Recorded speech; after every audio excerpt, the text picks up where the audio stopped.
नतीजों पर फोकस, उसमें सबसे पहला काउंटर हम आज बात करेंगे जुबिलेंट फूड्स के, जिसके कि रिजल्ट्स आए वीकेंड्स में और हम देखें तो रेवेन्यूज़ में करीब 45% का जंप देखने के लिए मिला। वहीं प्रॉफिट लगभग डबल हो गया, 29 करोड़ से बढ़कर 58 करोड़ रुपए हुआ।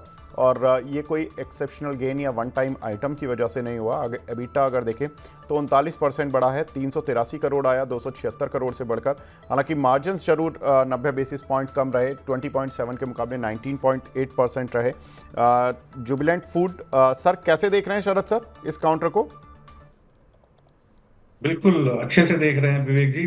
बढ़िया है। देखिए, अगर आप हावर बिल्कुल सही कह रहे हैं। आप ग्रॉस मार्जिन आप देखें तो गिरता हुआ दिखाई दिया है। थोड़ा सा 50 बेसिस पॉइंट का डिक्रीज हमें लास्ट क्वार्टर से देखने को मिला है। EBITDA मार्जिन में एक हमें प्रॉफिट देखने को एक पॉजिटिव ट्रैक्शन देखने को मिला है। और अगर आप अदरवाइज भी देखें तो जो अगर अगर स्टोर एडिशन में देखेंगे तो 34 स्टोर डोमिनोज ने ऐड बिल्कुल। किए हैं, पर करीब 52% क्वार्टरली नेटवर्क एक्सपेंशन है। तो बाजार को कहीं ना कहीं चीजें पसंद आ रही हैं। मुझे लगता है जुबिलेंट में एक अच्छा ट्रेड बना हुआ है। यहाँ पर मुझे लगता है कि जो जिस तरह का मूव है, ये इसको ऊपर की तरफ लेकर के जाएगा। एक हमें ब्रेकआउट देखने को मिला है इसके अंदर। ये मैंने इस वीक के स्टॉक के रूप में इसको शेयर किया है। मुझे लगता है यहाँ पर एक अच्छा मूव बनेगा। 615 के ऊपर एक डिसेंट ब्रेकआउट है। स्लोली एंड ग्रेजुअली 660 रुपए की तरफ ये जाने की कोशिश कर सकता है। तो मुझे लगता है बिल्कुल यहाँ पर आप अगर आप कैश में हैं तो बिल्कुल बने रहें। और अगर ट्रेडर हैं और ऑप्शन ऑप्शन भी करते हैं तो सर ऑप्शन में भी कॉल ले सकते हैं। 650 की out of the money call 9 रुपए 50 पैसे की चल रही है। धीरे धीरे ये आपको डबल हो जाएगी, 18 रुपए की हो जाएगी इस महीने के अंत तक। तो इसको भी आप एक बार देख सकते हैं। बिल्कुल। इसी बीच अगर अदानी स्टॉक्स पर नज़र डालें तो एक ज़बरदस्त रिकवरी इन काउंटर्स पर देखने के लिए मिल रही है। सेंसेक्स अब अच्छे से ग्रीन में आ चुका है, 150 पॉइंटों पर। निफ्टी 50 करीब 25 अंक को ऊपर। और अदानी के ज़्यादातर स्टॉक्स जो कि सुबह 5 से 7% नीचे थे, अब केवल 1 से 1.5% नीचे रह गए हैं। आज पूरे दिन अदानी स्टॉक्स तो बिल्कुल फोकस में रहेंगे। लेकिन दूसरा काउंटर सर, हमारे दर्शकों के सवाल भी काफ़ी आते हैं। शिपिंग कॉरपोरेशन आज की टॉप गेनर्स लिस्ट में भी है और कंपनी के रिजल्ट्स भी सपोर्ट कर रहे हैं कंपनी के जिस तरह के परफॉर्मेंस है आज के शेयर का, और जो अभी तक का पास परफॉर्मेंस रहा। रेवेन्यूज 26% बढ़ा सर, प्रॉफिट 69% बढ़ा। एबिटा करीब 41% बढ़ता हुआ दिखाई दिया और मार्जिन्स में करीब 340 बेसिस पॉइंट की बढ़त देखने के लिए मिली। मार्जिन्स 30.2% से बढ़कर 33.6%। तो सारा ही पूरा शिपिंग कॉरपोरेशन पूरी तरह से ग्रीन मार्क बना हुआ है। रिजल्ट्स में हर तरफ एबिटा मार्जिन्स, रेवेन्यूज, प्रॉफिट, हर कुछ ग्रीन में है। सर काउंटर कितना बड़ा ग्रीन मेंटेन करेगा? देखिए, मैं बार बार कहता आ रहा हूँ, ये अगला HAL है सर।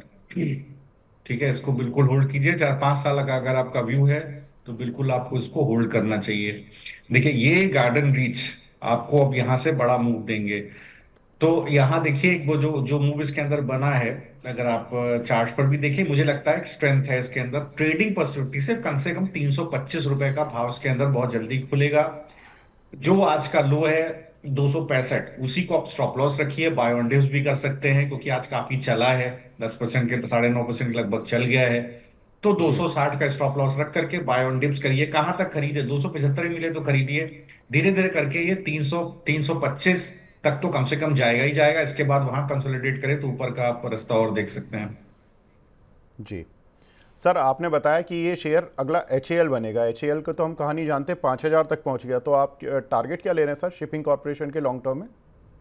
जी, मुझे लगता है कम से कम देखिए, आने वाले समय में ये स्टॉक नहीं कुछ तो 1500 से 2000 की ट्रेजेक्टरी में ट्रेड करता हुआ आपको दिखाई देगा। 4 से 5 साल का समय दीजिए। उसका बहुत सिंपल रीजन है। देखिए, जो शिपिंग इंडस्ट्री है उसमें अगर आप फ्रेट चार्जेस देखेंगे तो करीब, जितना मैं समझ पाता हूँ, $80 बिलियन के आसपास सालाना फ्रेट चार्जेस है। 60 से 65 बिलियन डॉलर चाइना की कंपनीज को जाता है। तो सरकार को दर्द है। और आपको पता है, सी रूट से सबसे ज्यादा business transactions in and inflow and outflow होता है इंडिया का। तो जिस तरह से डिफेंस को और रेलवेज को डेवलप किया गवर्नमेंट ने, मुझे लगता है 5 एक साल में, उसके बाद भी गवर्नमेंट चेंज नो चेंज, आपको शिपिंग सेक्टर में अच्छा बिल्डअप देखने को मिलेगा। कोचिन शिपयार्ड वगैरह में आपने देखा है किस तरह का मूव है। मुझे लगता है शिपिंग कॉर्पोरेशन में और गार्डन रीच में वो मूव पेंडिंग है। आने वाले, अभी तो देखिए गवर्नमेंट ने कहीं ना कहीं subsidy the make in India के लिए इस बजट में, कंपनीज को, बाहर की कंपनीज को, कि इंडिया में आइए, बनाइए, जी बिल्कुल। हम आपको सहूलियत देंगे। लेकिन आने वाले समय में कैपेसिटी एक्सपेंशन इंडियन कंपनीज को होगा, जो 20 मीटर से ज्यादा बड़े वेसल्स बनाते हैं, उनको ज्यादा फायदा होगा। उसके अंदर गार्डन रीच वगैरह है, लेकिन शिपिंग कॉर्पोरेशन, मुझे लगता है because of the capacity, the kind of capacity which company carries, मुझे लगता है यहाँ पर एक बड़ा फायदा होगा, और इसको आने वाले समय में काफी वैल्यूएशंस इसके एक्सपैंड होने वाले हैं। बिल्कुल, जो दर्शक सुन रहे हैं काफ़ी इंटरेस्टिंग। सर ने तो मल्टी बैगर पिक हमारे सेगमेंट शुरू होने से पहले ही दे दी। शरद सर ने बता दिया कि शिपिंग कॉरपोरेशन में 1500 से 2000 रुपये तक के टारगेट्स। Very interesting sir. तो सर ये जो लोग HAL BEL इस तरह के शेयर्स में फंसे हुए हैं, वो फंसे रहें या वहाँ से बेच के शिपिंग कॉरपोरेशन में शिफ्ट हो जाएं?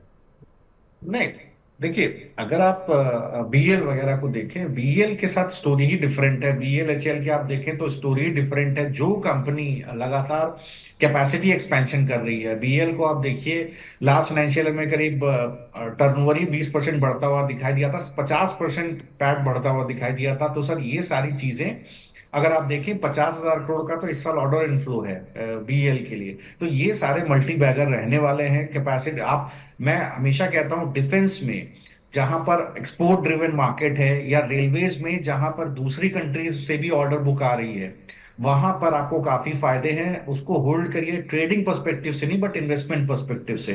जी। इस साल भी देखेंगे तो बीएल ने करीब 800 करोड़ रुपए का केपेक्स प्लान किया हुआ है। तो देखिए सर, जहां कैपेसिटी एक्सपेंशन से वो तभी होंगे जब ऑर्डर बुक होगी, जब बिल्कुल। कैपेसिटी यूटिलाइजेशन होगा। तो ये सब मल्टी बैगर्स हैं, ये आने वाले समय में भी रहेंगे। हम लोग ने देखा भी है। बिल्कुल। मुझे लगता है काफी मल्टी बैगर्स पहले भी हम लोग देखते रहे हैं। बीएचईएल वगैरह को 50-50 रुपए से ट्रैक कर रहे हैं, 70-80 रुपए से आरईसी पीएफसी को ट्रैक कर रहे हैं, बीएल एचएएल को कहाँ कहाँ नीचे भाव से, और ये सब चलते रहेंगे। देखिए, डिफेंस के ऊपर गवर्नमेंट एक्सचेकर बढ़ाना, गवर्नमेंट एक्सपोर्ट बढ़ाना, अगर एक्सपोर्ट नहीं बढ़ेगा तो हम लोग हमेशा ट्रेड डेफिसिट में रहने वाले बिल्कुल। हैं। और गवर्नमेंट एक्सपेंडिचर बहुत इंपॉर्टेंट होता है जीडीपी ग्रोथ के लिए। प्राइवेट केपेक्स हो ना हो, विवेक जी, ये तो आप बहुत फॉलो करते हैं, देखिए आप तो जबरदस्त पढ़ते हैं। तो देखिए सर, आप देखिए गवर्नमेंट एक्सपेंडिचर के लिए हमको ट्रेड डेफिसिट को ट्रेड सरप्लस में कन्वर्ट करना होगा, तो एक्सपोर्ट बढ़ाने होंगे। एक्सपोर्ट क्या, हम लोग नेचुरल, हमारे पास नेचुरल रिसोर्सेज तो है नहीं ज्यादा कंट्री में, तो हम लोग बिल्कुल। डिफेंस में, रेलवेज में, ठीक है सर, शिपिंग में, इन्हीं सब में एक्सपोर्ट बढ़ा सकते हैं। तो बिल्कुल। यही सारे सेगमेंट्स हैं। तो मुझे लगता है this government, that government, any government, ये फोकस बना रहेगा गवर्नमेंट्स का कंट्री के लिए, और इन सेक्टर्स में एक लंबे नजरिए के लिए बने रहिए। ट्रेडिंग पर्सपेक्टिव से ना जाइए, ट्रेडिंग के लिए बहुत कुछ ऑलरेडी रहता है सर। देखिए हम लोग को डिफरेंट सेक्टर्स में रहता है ट्रेडिंग, वहां ट्रेडिंग करिए, यहाँ इन्वेस्टमेंट करिए। बिल्कुल, तो सर ने बिल्कुल क्लियर व्यू दे दिया है कि रेलवे, डिफेंस और जो ये शिपिंग कंपनियां हैं, यहाँ पर लंबी अवधि में देखें, छोटी अवधि में ट्रेडिंग अवसर देखेंगे तो थोड़े से आपको निराशा हो सकती है, लेकिन लंबी अवधि के जो टारगेट्स हैं वो काफ़ी बड़े हैं, तो यहाँ पर बने रहें, खासतौर से शिपिंग कॉर्पोरेशन में। नेक्स्ट काउंटर जहाँ पर कि नतीजे देखने के लिए मिले वो है CESC, पावर की एक कंपनी। रेवेन्यूज़ में देखें तो करीब 13% का जंप देखने के लिए मिला, और प्रॉफिट में 5.5% की बढ़त देखने के लिए मिली, लेकिन एबिटा करीब 49% डाउन था, और मार्जिन्स तो काफ़ी डीप रेड, 16.8 से 7.6। सर CESC के शेयर में क्या करें? जी, तो देखिए, ये सारे शेयर जो पावर सेक्टर के चल रहे हैं, इसका बेसिक बेसिक टेनेट ये है कि साहब 2023 से 2037 तक जो डिमांड है वो करीब 4% के आगर से बढ़ रही है। तो उसी पर कैपेसिटी एक्सपेंशन हो रहे हैं। और पावर सेक्टर में आप देखेंगे तो टोरेंट है, पावर ग्रिड है, एनटीपीसी है, सीएससी है, ये कुछ शेयर्स हैं जो मेरे फेवरेट हैं। मुझे लगता है यहाँ पर आने वाले समय में भी, आने वाले सालों में भी अच्छा ट्रैक्शन बना रहेगा। अब देखिए रिजल्ट को, अगर आप सीएससी को देखें तो काफी कुछ इसके अंदर डिस्काउंटेड है, स्टॉक काफी रेंज बाउंड रहा है, अगर आप देखेंगे जुलाई में बिल्कुल। पूरे।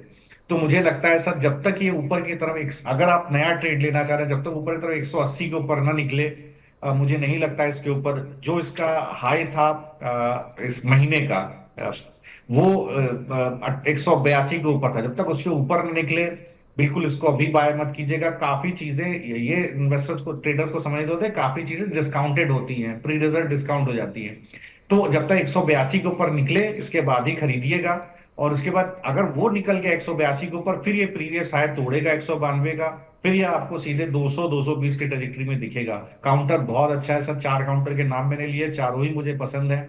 देखिए किस तरह के मूव इन चारों ही काउंटर्स में देखने को मिले हैं, टॉरेंट है, पावर ग्रिड, एनटीपीसी, सीएससी। तो मुझे सीएससी पसंद है, लेकिन जी बिल्कुल 182 के ऊपर खरीदिए। बिल्कुल। एक हमारे साथ दर्शक भी जुड़े हैं, अभय जी जुड़े हैं। अभय जी हाय, गुड मॉर्निंग सर, पूछिए अपना सवाल। है सर, नमस्ते सर। जी सर। तो मैं बेंगलोर से बसों में नया नया सीख रहा हूँ, तो मैं पीएनबी में 500 शेयर लिया हूँ 125,000। तो क्या करना सर उसको? और हाँ, और एक आईओसी में लिया हूँ 250, वो 185 प्राइस में। ठीक है, ले लेते हैं सर, आपके दोनों ही सवाल ले लेते हैं, कोई बात नहीं, क्योंकि काफ़ी दर्शकों के सवाल भी इनसे मैच कर रहे हैं। पीएनबी सर 125 रुपये के लिए हुए हैं, आईओसी 185 रुपये के लिए हुए हैं, क्या करें सर, दोनों में नुकसान? जी, तो देखिए पीएनबी में आप बिल्कुल सही, अगर आपने 125 पे लिया है तो ये मान के चलिए थोड़ा थोड़ा आपको पैसा, और अगर आप देखिए लंबी अवधि के लिए है, आपने अवधि डिस्कस नहीं की, शायद मैं ही सुन नहीं पाया। तो अगर आप लंबी अवधि के लिए करीब साल भर होल्ड कर सकते हैं, जैसा मैं सुन पाया, आप नए नए इन्वेस्टर हैं, तो बिल्कुल पीएनबी को होल्ड कीजिए, वो प्रॉब्लम नहीं है इसके अंदर। मुझे लगता है कोई गिरावट होती तो 105 रुपए तक भी गिर सकता है, लेकिन आप इसको ऐड करिए सर। आप ऐड करेंगे तो ये स्टॉक आने वाले समय में आपको करीब, आप मान करके चलें, दोबारा 140 या 150 तक के जोन में भी दिखाई देगा। 1 से 1.5 साल का आप व्यू इसके अंदर रखिए। जहां तक बात आप आईओसी की कर रहे हैं, देखिए एक बेस बना हुआ है स्टॉक के अंदर करीब 167 के आसपास, वहीं आप अपना स्टॉप लॉस रख लीजिए। वहीं इसका 50 day exponential moving average placed है। उसके नीचे खिसक जाए तो जरूर आप इसको इसमें से निकल सकते हैं। अगर आप निकल जाएं, अगर आप किसी और स्टॉक में जाना चाहे सो, तो ऑयल इंडिया को खरीदारी करिए या पेट्रोनेट एलएनजी खरीदिए सर। ठीक है, अगर आप एग्जिट कर सकें तो, अगर आपका भाव आसपास है, वहां पर आपको ज्यादा फायदा होने का चांस है। जी। अ, एक और नतीजा सर जो हमें आता हुआ दिखाई दिया वीकेंड्स में, वो था आइनॉक्स विंड, जिस पर कि दर्शकों के काफ़ी सवाल आते हैं। रेवेन्यूज़ में सर 83% का जंप देखने के लिए मिला, और कंपनी घाटे से मुनाफे में आ गई। 65 करोड़ का लॉस था, 50 करोड़ का प्रॉफिट। एबिटा अगर देखें तो 325% बढ़ता हुआ दिखाई दिया। 136 करोड़ का एबिटा देखने के लिए मिला, 32 करोड़ के एबिटा के मुकाबले, तो एक अच्छा खासा जंप यहाँ भी देखने के लिए मिला। मार्जिन्स डबल से भी ज़्यादा, 9.2 से बढ़कर 21.3%। सर आइनॉक्स विंड काउंटर भी चल चुका है थोड़ा तो, लेकिन अभी और चलने की गुंजाइश है on the base of these results? बिल्कुल, देखिए मैंने संदीप जी को ये शेयर रिकमेंड किया था पिछले कुछ दिनों में। आपके काउंटर पार्ट है सर, उनको जो है ये आइनॉक्स विंड के ऊपर मुझे लगता है कि बिल्कुल बने रहना चाहिए। 196 रुपए का मेरा टारगेट था, और मैंने कहा था बाय ऑन डिप्स का व्यू रखिए। 161 के पास अच्छा बेस है, तो 196 का पहला टारगेट, और पोजिशनली होल्ड करेंगे तो 240 रुपए तक ये स्टॉक जा सकता है। तो देखिए आइनॉक्स विंड में आप ये समझिए, ये जिस तरह का बिजनेस है इसका, आप देख जी रहे हैं बिल्कुल। किस तरह से जो है यहाँ पर ट्रैक्शन बनता हुआ दिखाई दिया है। और आइनॉक्स ग्रीन एनर्जी का 60% का मार्केट शेयर है। क्लाइंट बहुत अच्छे हैं, Tata power, Adani, NTPC, NHPC, PTC, oil India, बेहतरीन देखिए क्लाइंट बेस है। और ऑर्डर बुक भी बहुत मजबूत है कंपनी के पास, तो मुझे उम्मीद थी रिजल्ट इसके बहुत अच्छे आएंगे। तो रिजल्ट को समझते हुए प्री पोजिशनिंग के तौर पे मैंने स्टॉक दिया था। देखिए रिजल्ट अच्छे आए हैं इसके, तो मुझे लगता है बिल्कुल सर इसको होल्ड करना चाहिए। पहला टारगेट 196, और थोड़ा मार्च तक होल्ड कर सकते हैं, दिसंबर से मार्च तक तो 240 के टारगेट भी आएंगे सर। बिल्कुल, तो यहाँ पर बड़े टारगेट्स के लिए भी आप रुक सकते हैं। 240 सर ने बता दिया कि इस साल के अंत तक ही आपको एक अच्छे टारगेट्स इस काउंटर में मिल जाएंगे 240 तक के। तो यहाँ से करंट प्राइस से एक अच्छा खासा अपसाइड 30 से 40% का आपको मिलता हुआ दिखाई देगा। तो ये कुछ नतीजों पर बात हुई, जहाँ पर कि शरद सर ने अपने व्यूज़ रखे हैं कि कौन से काउंटर पर किस तरह की स्ट्रैटेजी बनानी चाहिए।